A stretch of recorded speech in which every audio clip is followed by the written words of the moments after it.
सुप्रभात बच्चों। आज मैं सरोज शर्मा फिर से व्याकरण की क्लास में उपस्थित हूँ। उस दिन हमने लिंग निर्णय किया, वचनबद्ध हुए। आज हम थोड़ा ठहराव के लिए आए, यानी कुछ विराम चिन्हों के प्रयोग को लेकर के आगे बढ़ेंगे। तो आइए, आज का हमारा पाठ है पाठ 14। आपके पाठ्य पुस्तक के में दिया हुआ है। पाठ 14 पर आपका कौन सा विषय है? विराम चिन्ह। आइए, बड़ा ही इंटरेस्टिंग है ये। और बच्चों, एक चीज बता दूं, आप लोग शुरुआत से ही जब बुक पढ़ने लगते हो, जब आप पुस्तकें पढ़ने लगते हो, तो सारे चिन्हों का प्रयोग आपके सामने आता है और लिखते समय भी आप लोग सभी चिन्हों का उपयोग भी करते हैं। लेकिन जरूरत है सिर्फ उनके नामों को जानने की। यदि आपको डिक्टेशन दिया जाए, श्रुति लेख दिया जाए और पूर्ण विराम, अल्प विराम ये न बोल करके आपको अपने मन से लगाने को कहा जाए, तो ये टॉपिक आप जितना ध्यान से पढ़ेंगे आप, और इनके जो प्रकार हैं उनको जितने अच्छे से आप पढ़ेंगे, जिसे इतने अच्छे से गुनेंगे, आप अपने मन से उस डिक्टेशन में इन विराम चिन्हों का प्रयोग कर पाएंगे। आप बुक में पढ़ते हैं, बुक में सारे विराम चिन्ह रहते हैं, बहुत हैं विराम चिन्ह, बहुत हैं बच्चों। लेकिन स्टैंडर्ड के हिसाब से आप अभी 5th में हो तो आपको कुछ विराम चिन्हों का डिटेल बताया जाता है। लेकिन मैं ऐसा नहीं करूँगी। मैं आपको कॉपी वर्क में उतना ही करवाऊंगी जितना आपके कोर्स में आ रहा है। मैं आपको सारे, जहाँ तक मुझे याद है उतने चिन्हों को मैं आपके सामने वर्णन करूंगी उनका, ताकि आप जब भी बुक पढ़ें या आपके सामने कोई वैसा चिन्ह आए तो आपके दिमाग में वो क्वेश्चन तो जरूर उठेगा कि ये कौन सा चिन्ह है, ये तो हमारे टीचर ने बताया ही नहीं। जहाँ तक होगा मैं सारे चिन्हों का आपके सामने खुलासा कर दूंगी। तो आइए चलते हैं विराम चिन्ह की तरफ। आइए, हमारा पाठ 14 विराम चिन्ह। विराम चिन्ह का अर्थ क्या होता है? अब देखिए, हर क्वेश्चन में आपको दिया हुआ रहता है संज्ञा किसे कहते हैं, सर्वनाम किसे कहते हैं, लिंग किसे कहते हैं। लेकिन ये क्या पूछ रहा है? ये पूछते हैं कि विराम चिन्ह का अर्थ क्या होता है। क्वेश्चन को देखकर ही थोड़ा इंटरेस्ट आता है ना, अलग सा है कुछ। हमें इसके पहले अर्थ को जानना है। जो इसका अर्थ है वही इसकी परिभाषा है। तो इसका अर्थ क्या हुआ? विराम चिन्ह का अर्थ होता है ठहराव, रुकना या आराम करना। जैसे हम धारा प्रवाह बोलते जाते हैं या धारा प्रवाह लिखते जाते हैं, तो उसका कुछ मीनिंग नहीं निकल पाता। सब एक दूसरे से अटैच्ड, एक दूसरे से जुड़े हुए ही रहते हैं। हमें ये अंतर करना होता है। हम लगातार बोलते रहते हैं तो बीच में खांसते हैं। वही यदि हमने विराम चिन्हों का प्रयोग करके, जहाँ अल्प विराम आया वहाँ रुकना था, जहाँ पूर्ण विराम आया वहाँ और देर रुकना था, तो हमें यह असुविधा नहीं होती। और इन विराम चिन्हों का प्रयोग करके जब आप कोई पुस्तक पढ़ते हैं या किसी को रीडिंग लगा के सुनाते हैं, जैसा कि मैंने आप लोगों को रीडिंग लगा के आपकी लिटरेचर की बुक स्निग्धा में आपको बहुत से पाठ पढ़ाए हैं। मैंने सिर्फ रीडिंग इसीलिए लगाई कि आप उन जहाँ विराम चिन्ह है उनका प्रयोग करते हुए आप उस लेसन को पढ़ें। तो जब आप रेडियो पर साउंड ट्रैक सुनते हैं, उस समय वो उत्तेजना आपके सामने नहीं होती, वो व्यक्ति आपके सामने नहीं है, लेकिन वो अपने बोलने के तरीके से उन विराम चिन्हों का प्रयोग करते हुए वो जब बोलते हैं तो हम लोगों के सामने सारी चीज क्लियर हो जाती है। ये दुख का भाव प्रकट किया उसने, ये सुख का प्रकट किया, और ये अभी वो कुछ बोलना चाह रहा है, वो सोचने का कर रहा है, ये नहीं, ये तो किसी ने कहा था उस बात को उसने हूबहू बोल दिया है। तो इस तरह अब ये इसके वाक्य समाप्त हो गया, यहाँ अभी समाप्त होना बाकी है। तो इस तरह जितने भी विराम चिन्ह हैं उनका प्रयोग मैं आपको बताती हूँ। आइए, तो अब हम आए, तो कहने का मतलब क्या हुआ कि इसका अर्थ तो होता है ठहराव, रुकना या आराम। वाक्य लिखते समय देखिए, अभी मैंने बताया ना, जैसे हम लोग कोई बोलता है तो या लिखता है तो उन विराम चिन्हों का प्रयोग करते हुए करने से क्या होता है, लगता है जैसे हम कोई फिल्म देख रहे हैं। हम डायलॉग्स सुन रहे हैं, वो उसी तरीके से उसका यूज करके बोलते हैं। तो वाक्य लिखते समय विराम को प्रकट करने के लिए, अब आप किसी को दिखा तो सकते नहीं हैं कि यहाँ पे अब रुक जाओ, उसे किसी चिन्ह से आपको इंगित करना होगा कि यहाँ ये ठहराव है। प्रकट करने के लिए लगाए जाने वाले चिन्ह विराम चिन्ह कहलाते हैं, अर्थात भावों और विचारों को स्पष्ट करने के लिए जिन चिन्हों का प्रयोग वाक्य के बीच में या वाक्य के अंत में किया जाता है उन्हें विराम चिन्ह कहते हैं। अब जैसे देखिए, हमने भी क्लास 4, 5, 6, 7 में भी ऐसे एग्जाम्पल्स दिए और हमारे शिक्षक ने हमें इसके पीछे एक स्टोरी भी बताई, तो आज मैं भी आपको वो स्टोरी बताना चाहती हूँ। जैसा कि देखिए, आपका ये उदाहरण है, रोको मत जाने दो। तो बच्चों, ये एक बार मैं दोनों वाक्य लिख लेती हूँ।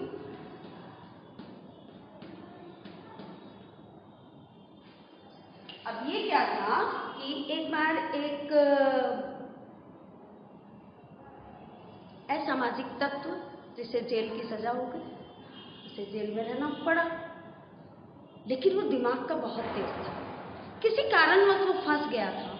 तो जब किसी के साथ अन्याय होता है तो वो तो न्याय पाने के लिए की जो तड़प उसके अंदर होती है, तो वो चाहता है कि मैं किसी तरह आज़ाद हूँ, तो मैं अपने आप को ये प्रमाणित कर सकूं कि मैं निरपराध हूँ।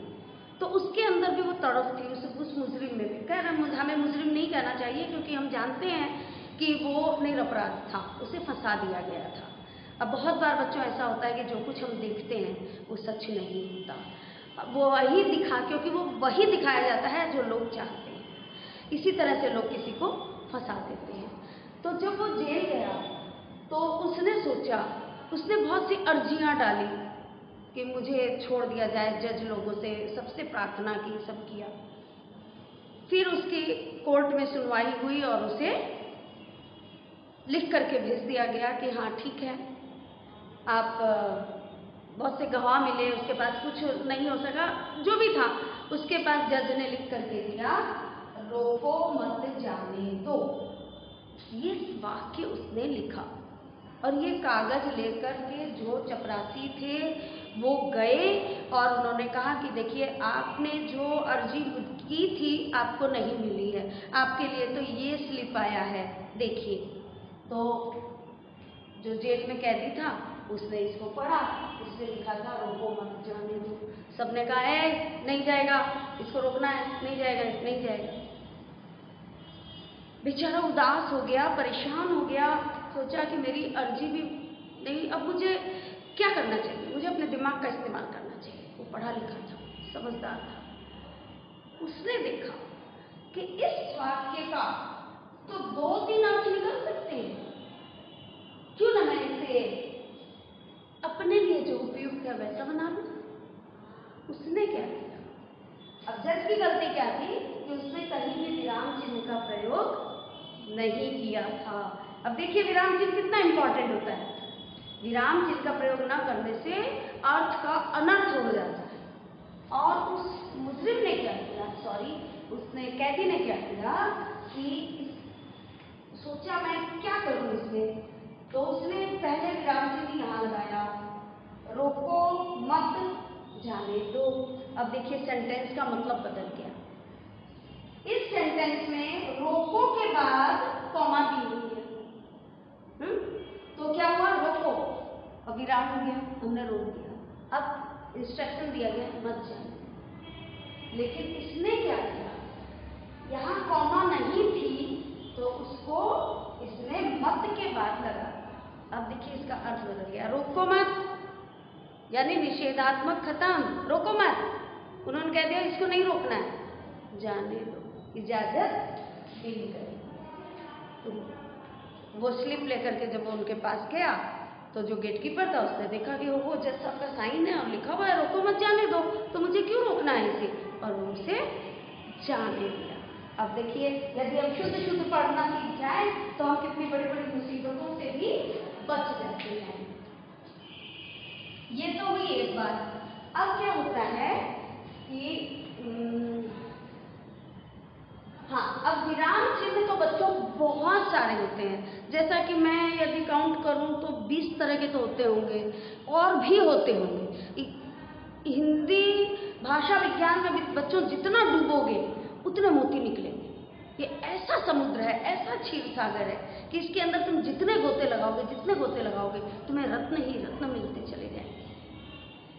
तो विराम चिन्ह मैंने एक नाम दे दिया है कि 20 तरह के तो होते ही हैं, लेकिन आप अभी कक्षा 5 में पढ़ते हो, इसलिए कुछ विराम चिन्ह का नाम मैं देती हूँ जो इस प्रकार है।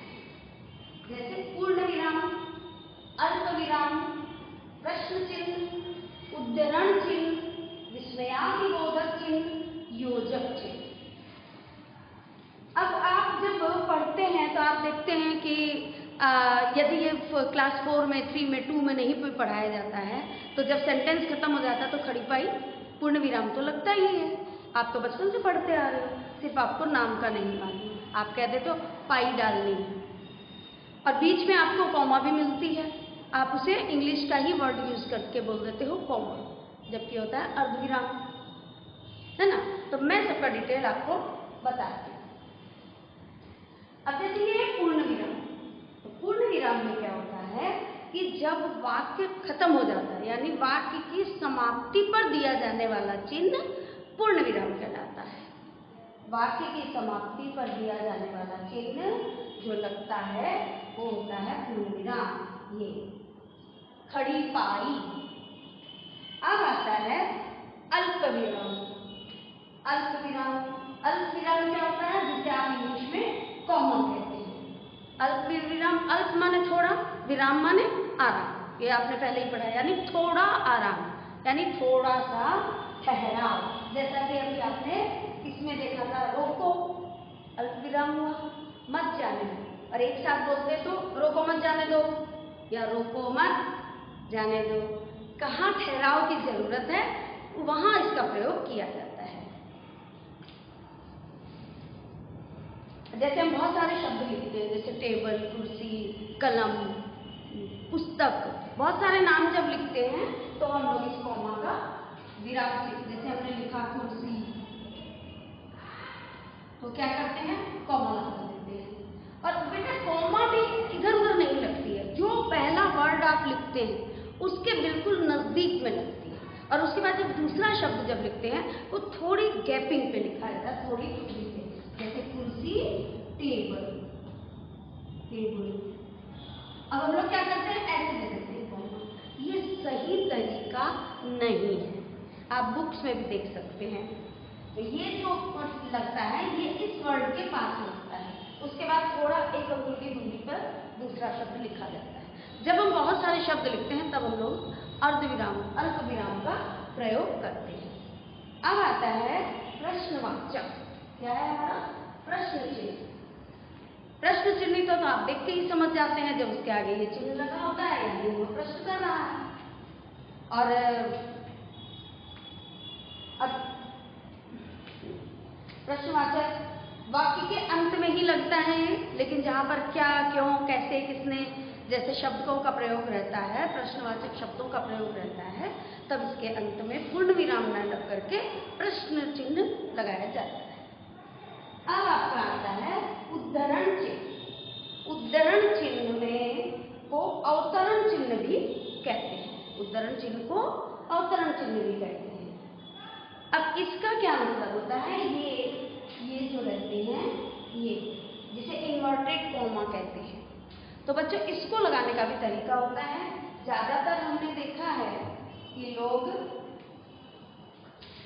ऐसे ऐसे कर देते हैं, बिल्कुल गलत है। जबकि जो पहला होगा ये नीचे से ऊपर, और जब बंद किया जाता है तो ऊपर से नीचे। अब ये प्रयोग कहाँ किया जाता है उद्धरण चिन्ह, जब किसी की कोई बात हम ज्यों की त्यों बोलते हैं। जैसे नेहरू जी ने कहा आराम है हराम, उन्होंने कहा। नेहरू जी के अलावा तो ये बात किसी ने नहीं कही। सबसे पहले नेहरू जी ने कहा, ये उन्हीं का कथन है। अब हम उस बात को दोहराते हैं, तो उसे हम ये तो नहीं कह सकते सरोज ने कहा, या कोई बच्चा ये नहीं कह सकता है कि भाई अभिषेक ने कहा। नहीं, ये बात क्या है, नेहरू जी की कही हुई है। इसलिए जब हम ज्यों की त्यों बात बोलते हैं तो हम लिखेंगे नेहरू जी ने कहा। अब कहा के बाद देखिए, आपको आप खुद ही जब बात करते हैं तो आप देखिए नेहरू जी ने कहा, आप थोड़ा सा विराम लिए हैं यहाँ पे, तो इसका मतलब आपको यहाँ पर विराम भी लगाना है।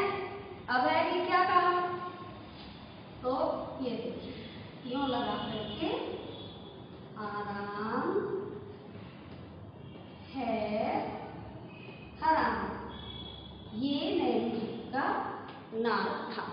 अब जो कि त्यों हमने कही है, जैसा उन्होंने कहा था वैसा ही किया है, इसलिए ये उद्धरण चिन्ह लगाया गया।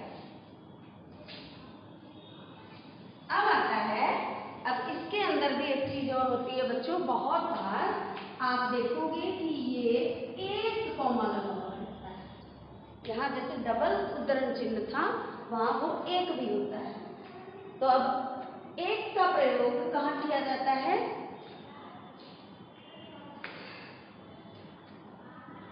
इसे हम एक का प्रयोग, इसके भी नाम है बच्चों। उद्धरण चिन्ह क्या होते हैं, उद्धरण चिन्ह दो तरह के होते हैं, एक इकहरा उद्धरण चिन्ह, एक दोहरा उद्धरण चिन्ह। तो दोहरा उद्धरण चिन्ह जैसा कि अभी मैंने बताया, इन्वर्टेड कॉमा जैसी की तैसी बात को बोला गया था। अब जो ये इकहरा होता है, ये किसी शीर्षक के आगे, किसी व्यक्ति को कोई उपाधि मिली हुई हो उसके आगे, जैसे सूर्यकांत त्रिपाठी निराला, आप देखोगे उनके नाम के आगे निराला लगा रहता है, तो एक लगा है ना। और जो भी त्यों बात बोले तो डबल लगा, यानी दोहरा उद्धरण चिन्ह लगा, और अभी इकहरा लगा। या किसी का उपनाम या कोई विषय वस्तु का नाम, जैसे अभी हम, जैसे कि विराम चिन्ह, अभी हमारे पास कौन सा चल रहा है, विराम चिन्ह। एक व्याकरण का एक विशेष पाठ हम पढ़ रहे हैं, व्याकरण में एक विशेष पाठ है विराम चिन्ह। तो देखिए इस तरह से आया समझ में। अब आता है आपका विस्मयादिबोधक चिन्ह। विस्मयादिबोधक चिन्ह को संबोधन चिन्ह भी कहते हैं। जैसे विस्मय, आश्चर्य, हर्ष, खुशी, दुख, ये सब, घृणा, शोक, ऐसे जब हमें कोई चीज इंगित करनी होती है तो हम इसका प्रयोग करते हैं। जैसे हमें किसी की बड़ाई करनी है तो हम कह रहे हैं वाह वाह, वाह के बाद हमने इसका प्रयोग किया, वाह तुमने तो कमाल कर दिया, कमाल कर दिया। अब इस सेंटेंस को पढ़ते ही आप समझ सकते हैं कि आप किसी को एप्रिशिएट कर रहे हैं, आप किसी को प्रोत्साहित कर रहे हैं। तो पहले आपने क्या किया है, वाह में उसे खुश किया है और उसकी उस खुशी को दर्शाया है कि मैं भी उस बात से उतना ही खुश हूँ जितने तुम खुश हो। तो ये आया आश्चर्य भी हो गया इसमें कि ये काम ये कर गया। अरे ये सब ऑटोमेटिकली आपके भाव जो होते हैं ना बच्चों, जब जिस तरीके से हम लोग बात करते हैं, ये सब हमें सीखने की जरूरत नहीं होती है, ये हमारे अंदर से निकलता है। कोई हमारे सामने रो रहा है तो क्या आप हंसते हुए बोलोगे तुम रो रहे हो? कभी नहीं। आपके मुंह से भी दुख भरे शब्द निकलेंगे, क्या हुआ, आप क्यों रो रहे हैं? आप बड़े सधे हुए शब्दों में कहेंगे, आपका जो चेहरा होगा, आपका चेहरा भी दुखी भाव आपके चेहरे पे आ जाएंगे। और वही यदि कोई पार्टी कर रहा है उसमें आप जाकर के कहेंगे आप लोग पार्टी कर रहे हैं, शोभा देखा, ये आपकी बॉडी लैंग्वेज से और आपकी बात से मैच ही नहीं करता है। आप जब खुशी देखते हैं तो आप भी खुश होते हैं और खुशी के भाव आते हैं। आप जब दुख देखते हैं तो दुख के भाव आपके चेहरे पे आते हैं और आप स्वयं भी दुखी होते हैं। तो ये सारे भावों को हम किसी चिन्ह के द्वारा बता सकते हैं कि अभी हमारी मनस्थिति क्या है। तो अभी हम इसके काम को देख करके बहुत खुश हुए, आश्चर्यचकित हुए। तो हमने कहा वाह, तुमने तो कमाल कर दिया। अब आता है योजक चिन्ह। योजक चिन्ह क्या होता है? दो शब्दों को जोड़ने के लिए। दो शब्दों को जब हम जोड़ते हैं, वो एक जैसे शब्द रहते हैं, एक दूसरे के पूरक ही होते हैं, वो एक दूसरे के विपरीत होते हैं। और जब और बहुत बार ऐसा होता है एक ही शब्द की पुनरावृत्ति होती है, एक ही शब्द दो बार आता है, तब भी हम योजक चिन्ह का इस्तेमाल करते हैं। अब आप देखिए, आता है माता पिता। माता पिता, माता के साथ पिता, इसको जोड़ा गया है क्योंकि ये शब्द हमेशा एक साथ बोला जाता है। इसके इस चिन्ह का आप साइज देखिए, ये छोटा होता है, इसका साइज छोटा होता है क्योंकि ऐसा ही एक और होता है जिसकी साइज थोड़ी बड़ी होती है। इसलिए इसको ध्यान में रखिएगा कि योजक चिन्ह जो होता है उसका ये लंबाई जो होती है वो कम होती है। और जब एक ही शब्द की पुनरावृत्ति होती है तब हम क्या करते हैं? कभी कभी, कभी कभी, ये देखिए हमने कभी कभी कहा, दो शब्दों की पुनरावृत्ति हुई, हम एक ही शब्द को दो बार बोल रहे हैं तो हमने बीच में योजक चिन्ह का प्रयोग किया। और यदि आप योजक चिन्ह नहीं लगाएंगे तो आपका वाक्य गलत लगेगा, क्योंकि कहेगा कभी कभी, तो कहेंगे ये दो बार क्यों यूज हो रहा है, बोलने का तरीका भी बदल गया। अब योजक चिन्ह जब लग गया तो हम कह रहे हैं कभी कभी, राइट। तो ये हुए आपके स्टैंडर्ड 5 के लायक आपके योजक चिन्ह। मैं आपको कुछ और चिन्ह बताती हूँ, तो जैसे उपविराम। उपविराम भी एक होता है जब किसी कथन को अलग दिखाना होता है, अलग। आप देखे होंगे आपके बहुत से पाठ में ऐसे दिया हुआ रहता है, जैसे लिखा हुआ है विज्ञान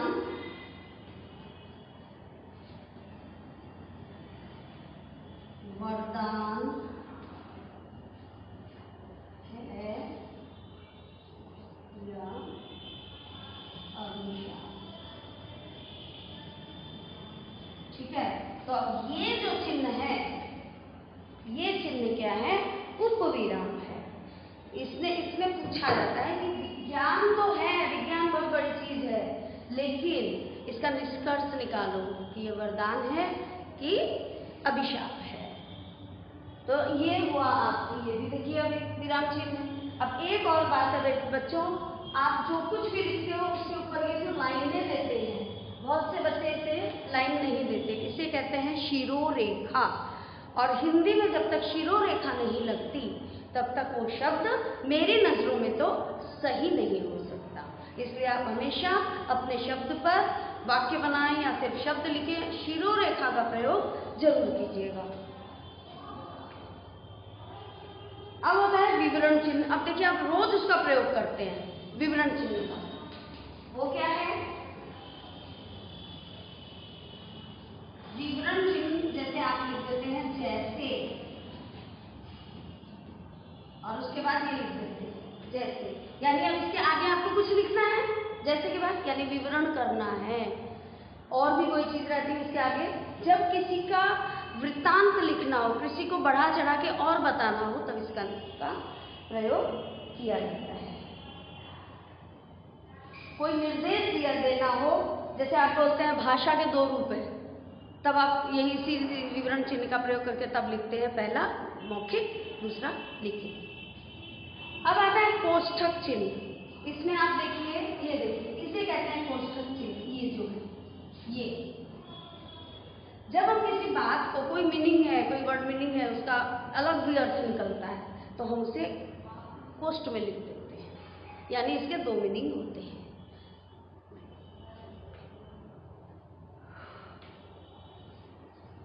तो इसका मतलब क्या हुआ कि जब हमें किसी चीज का पर्याय लिखना होता है तो हम कोष्ठक का प्रयोग करते हैं। अब आता है एक अर्धविराम। अब अभी था एक अल्प विराम, अभी एक अर्ध विराम। अल्प विराम में आपने जाना कॉमा लगती है, तो अल्प विराम में तो कोमा थी, अभी अर्ध विराम में क्या होता है कि मैंने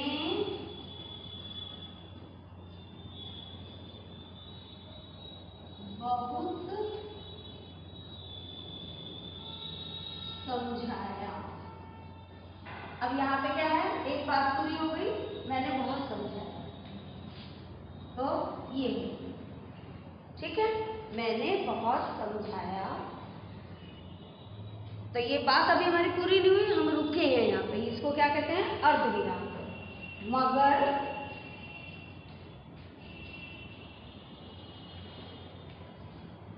मगर वो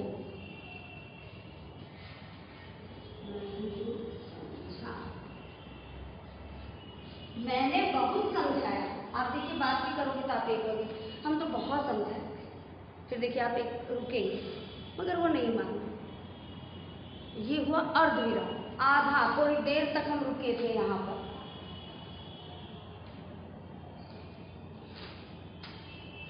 अच्छा, अब आप देखिए, आप इस चिन्ह का प्रयोग भी बहुत ज्यादा करते हैं, लेकिन आपको उसका नाम नहीं मालूम है। आप जब अधूरा शब्द लिखते हैं, जैसे बार बार आप पूरा प्रश्न ऐसे नहीं लिखते हैं, आप क्या करते हैं, ड्रॉ लिख करके ये लगाते हैं। बस बच्चों, यही है लाघव चिन्ह, इसे कहते हैं लाघव चिन्ह। जब जैसे डॉक्टर, इंजीनियर, ये बड़े बड़े शब्द रहते हैं, हमें इसे शॉर्ट में लिखना है, तो हम एक पहला अक्षर लिख के या दो अक्षर को लिख करके लाघव चिन्ह दे देने से वो कंप्लीट माना जाता है। अब मैंने कहा था कि ये जो होता है उदाहरण, योजक चिन्ह की लंबाई कम होती है, और जो निर्देशात्मक शब्द होते हैं, निर्देशक चिन्ह होते हैं, निर्देशक, वो लंबे होते हैं। आप नाटक वगैरह में देखते हैं, जब दो आदमी बात करते हैं, तो राम ने कहा, यहाँ की डैश जो होती है लंबी होती है। अब क्या है, ये कोई निर्देश दिया है कि राम ने कहा, तो क्या कहा, अब वो कहेगा, ठीक है। और एक देखिए, आप हमेशा यूज करते हैं जब आप गलती हो जाती है, कोई शब्द आपसे छूट जाता है। मैं